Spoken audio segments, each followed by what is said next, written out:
¿Sabes? Estas son las fuerzas oscuras que no quieren que hables. Marcelita, Sí. Marcela Podestá Costa, sobrina nieta de Benjamín Solari Parravicini, alias Pelón, ¿no? Exactamente.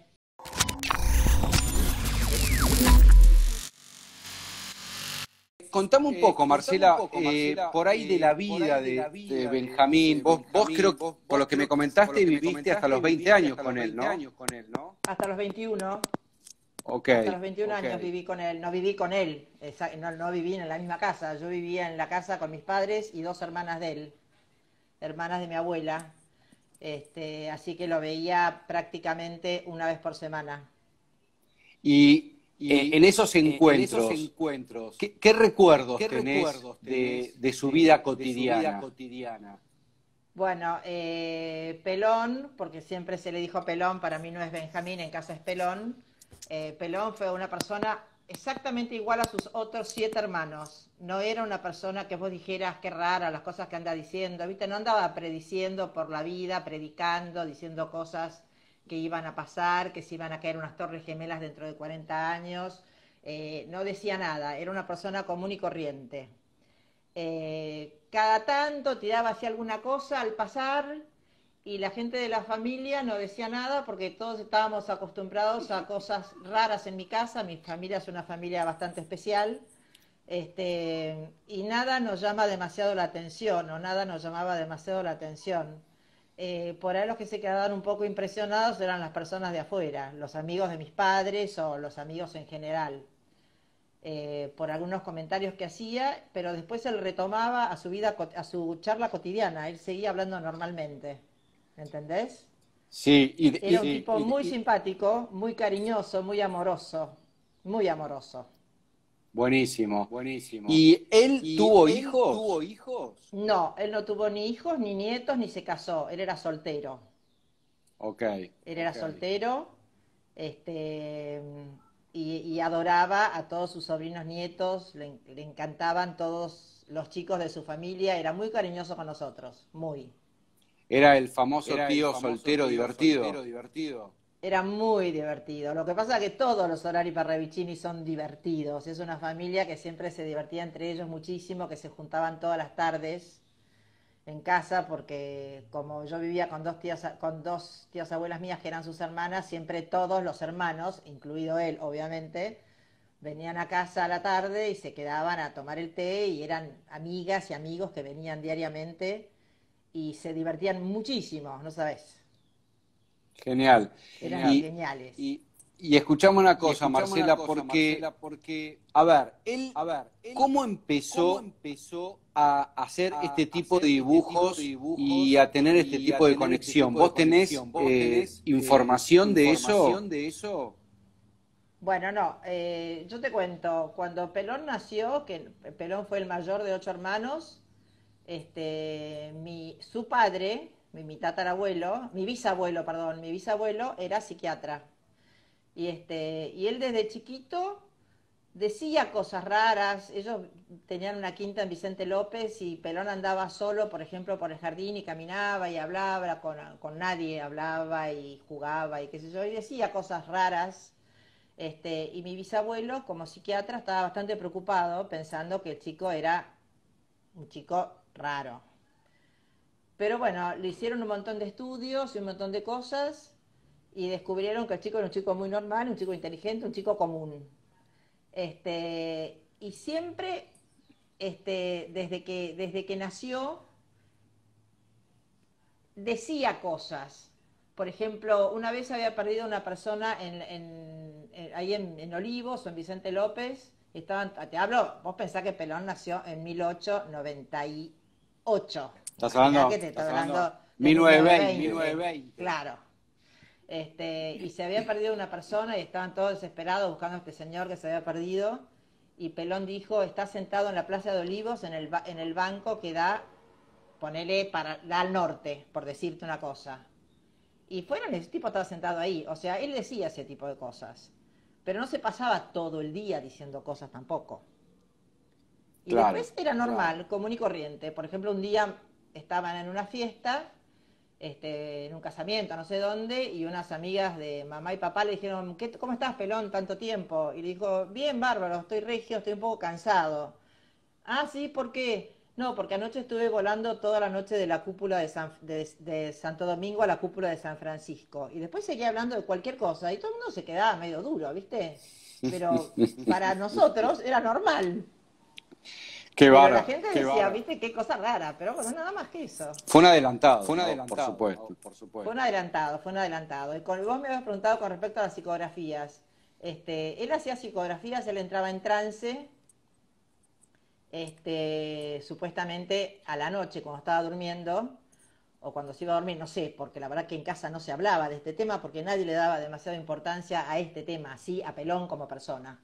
Y él entraba en trance y dibujaba, y según me contaron hace muy poco, que no sé si es verdad o no, gente de afuera, no de casa, me contaron de afuera, cuando él entraba en trance al principio y se despertaba y veía lo que había escrito, lo que había dibujado, no le gustaba nada y las rompía, hasta que aceptó. Pero este cuento no sé si es verdad, esto no sé si es verdad o no.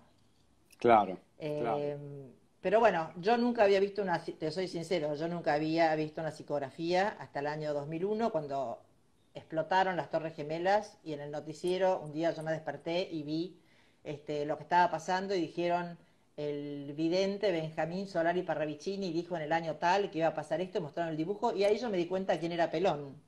Qué increíble. ¿Entendés? Qué increíble. Increíble. Este, Increíble. ¿Sabés qué? Antes ¿Sabés de qué? ir a las Antes de ir a las psicografías, psicografías, perdón a todos por el perdón a eco. todos por el eco.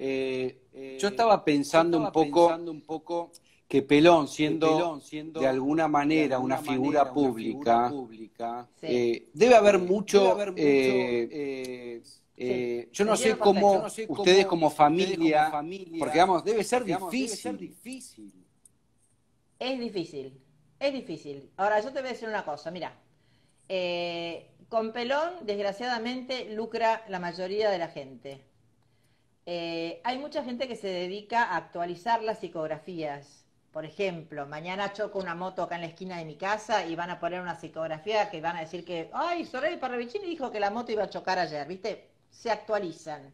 Yo conozco gente, o sea, conozco de nombre gente que la actualiza,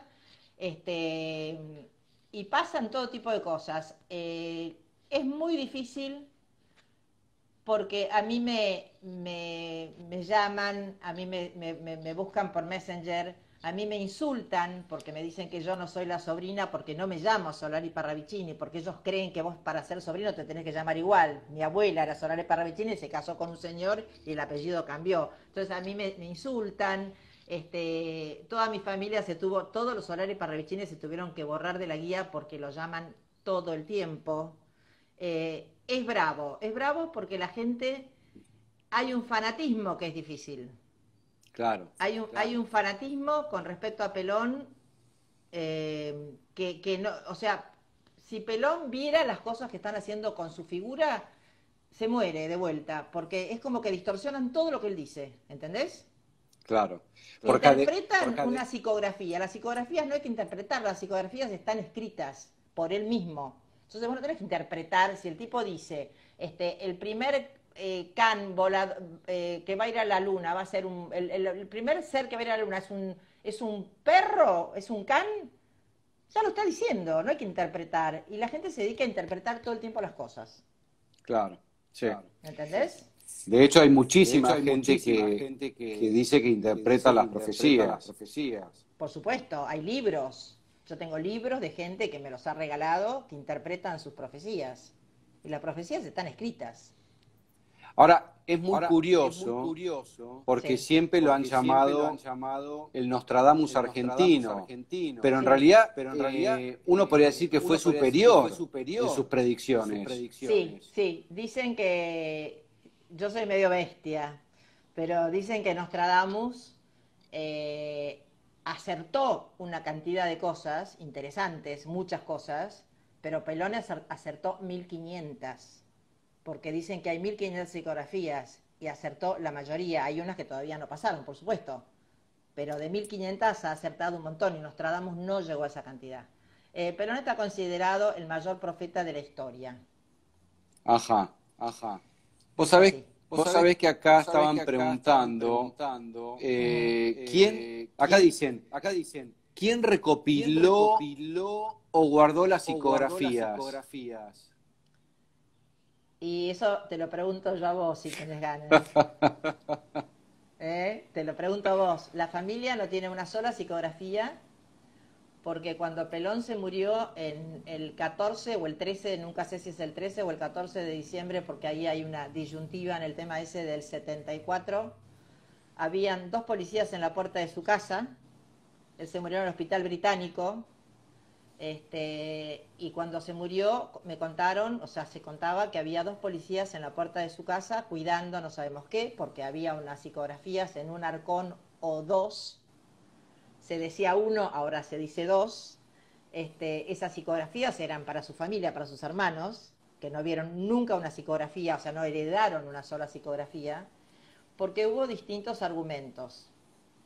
En su momento me dijeron que el arcón lo tenía López Rega, porque era la época de los militares, y como Perón hablaba mucho de esa época, dicen que se lo había llevado López Rega.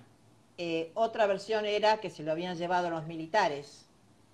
Y la última versión es que no era un arcón, es que eran 2 arcones y que están en el Vaticano. Pero yo no sé la verdad. Claro. ¿Entendés? Bueno, pasó algo parecido con otro gran adelantado de la época, que fue Tesla. Que Ajá. todos sus estudios aparentemente se los quedó la CIA. Ah, mira, No es dato menor. exactamente.